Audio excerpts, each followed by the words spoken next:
Hello, good day, y'all. Thank you for joining me. My name is Dennis, and this is my art channel. Today, we're going to have a chill watercolor session, pretty much a continuation of my last few videos. Please check them out if you haven't already.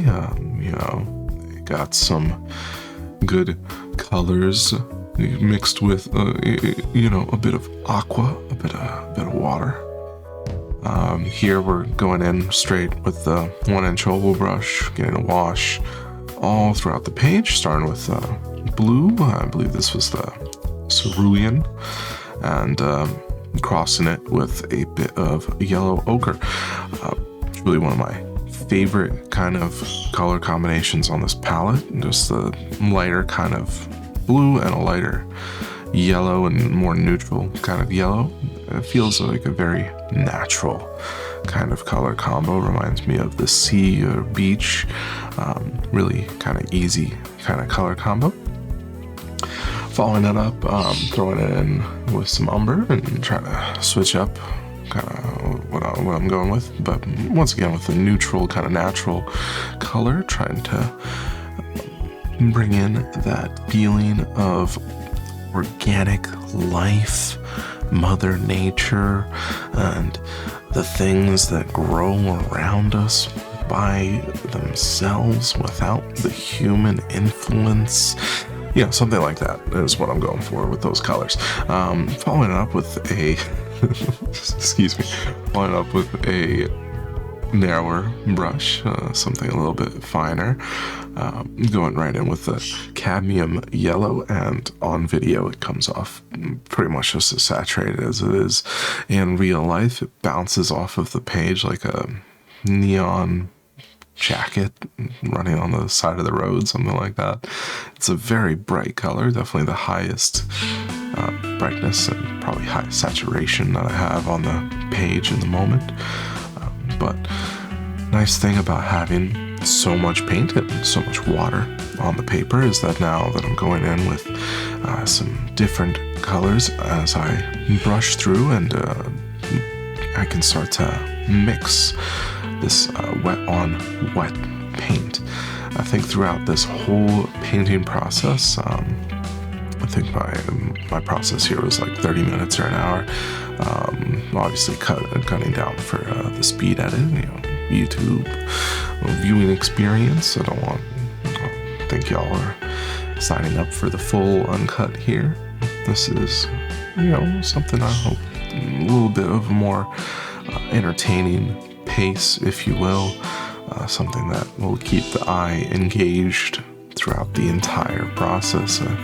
Put a little bit more speed up front when it's just simple wash duty, and less speed towards this middle section where I feel like the most interesting kind of strokes happen, with a lot of important decision making of where these big kind of blocks of structures will end up being. I don't think that the wash decided where everything is going to be placed, but this brush right now is deciding. This little swoop is going to be the central swoop. I'm going to stay in this little quadrant. I'll sort of build around it, get another swoop in there, but developing all throughout the page now. I'm going to try to make sure that anytime I add a bit of color, that I'm not just adding it in one spot or one area, especially going back in with this darker kind of ochre color. Now that there's so much brighter, lighter colors on the page, this comes off as something almost a little too dark and needs a bit of addressing that, either a bit more water, or in my case I'm just going to add a whole another pigment with the blue, back in with the cerulean blue.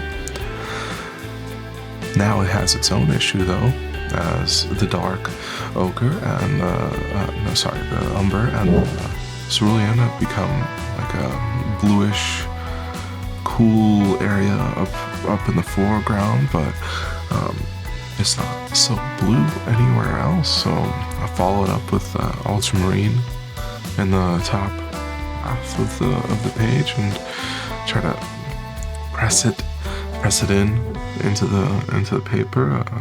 At some point, I'm going to address the line that's sort of just sitting there in the ultramarine blue.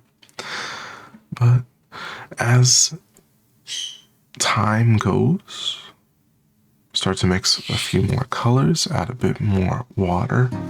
It's fun seeing in the speed edit just how the water blooms and spreads and recedes in all these different areas much faster than how it is in real life. And I think it's nice to be able to see that immediate effect of, oh, this water doesn't just sit in one spot, it's got to travel where there's least resistance. And sometimes combining one wet spot with another will cause them to link and become a new color if it's two separate colors. Like you can see this one spot of blue here, not quite touching the red just yet, but I know for sure that eventually when they do connect just like that, it'll start to bleed down into the red and become a new color. In this case, it's going to become violet, red and blue making the violet. But now that becomes another problem. It's such a dark color and it wasn't entirely my intention, so I followed up with some yellow. Maybe muddy it a little bit. I don't know if I'm muddied it too much here and I have to start to react even more on other sides, but I do like this kind of nutritious yellow that is developed from the mix. It's more of a orange. I feel like the ochre is coming through on it and blends nicely between all these colors. It's kind of the, I don't want to, linkage? Yeah, it's a linkage between all these colors and adding to the harmony that I'm trying to develop here. As you can see in the middle, there's some space for some strokes.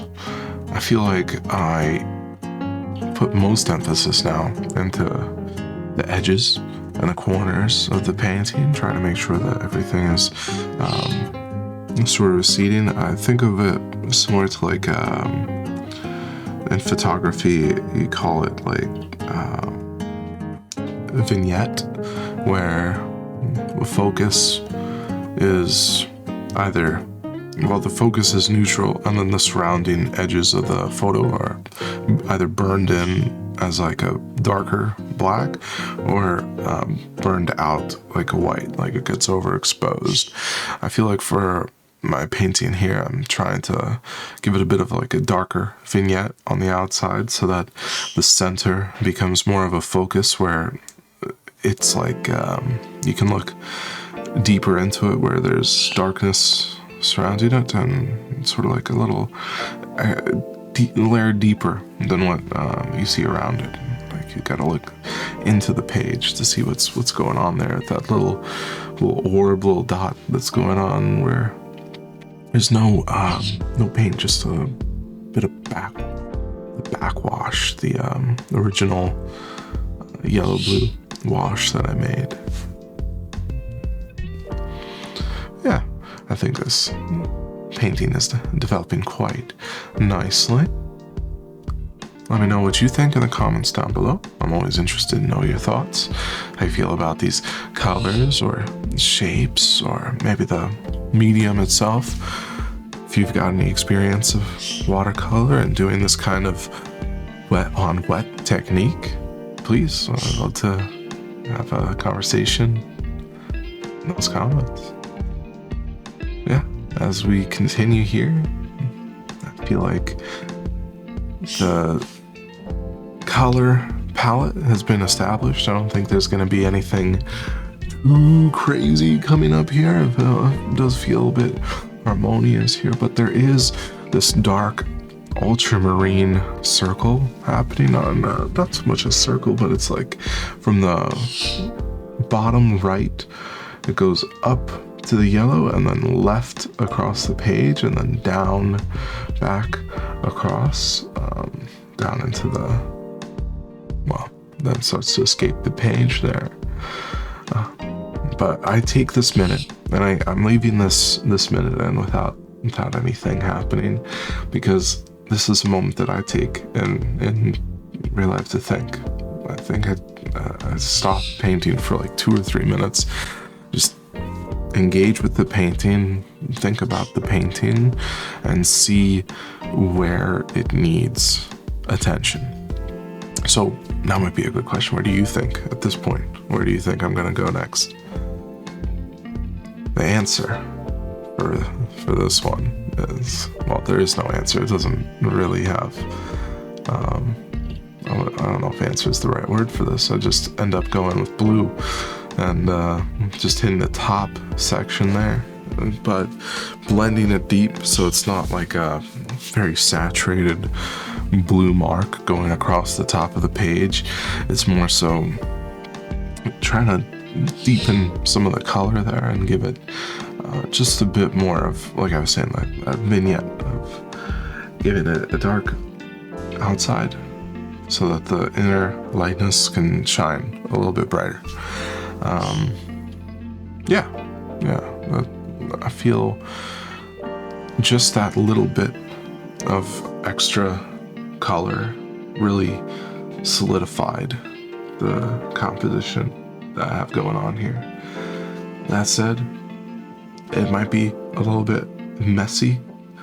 It might not have a clear subject, but I feel like on vibe, this is what I was going for. And from here on, it's just working inside of the painting and trying to, I don't know, just play around a little bit and make it more of what it is itself.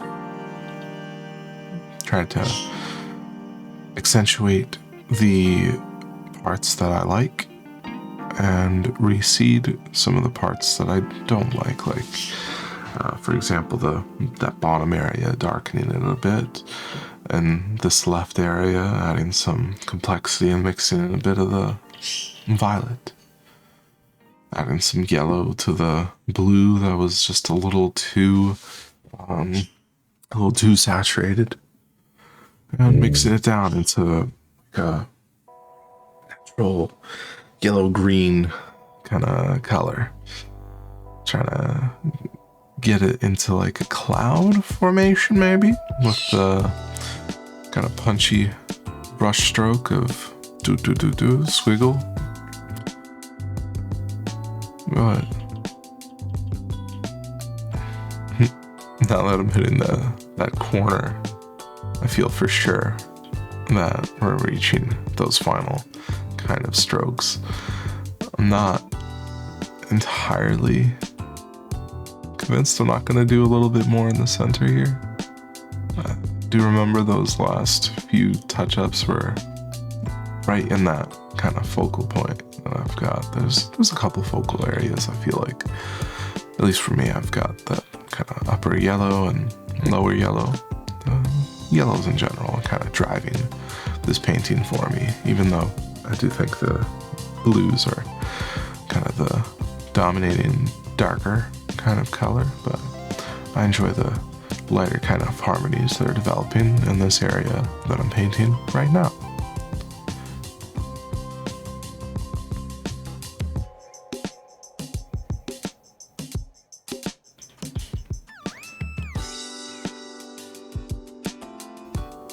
Just closing out some of these little holes, little gaps of paint. Hard to see until the painting's almost finished,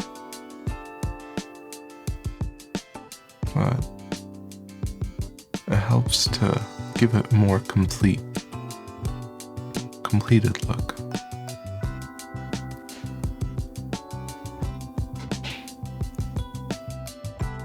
And that's it. Here's a few close-ups of the painting. Yeah. Thank you so much for joining me in this process. If you liked the video, I would love a like on the video. Subscribe if you're new here. I release a new video every Friday, and I do plan to release some shorts, so look forward to that, if you will. Looking forward to seeing you next week. Take care and have a great weekend. Peace, peace.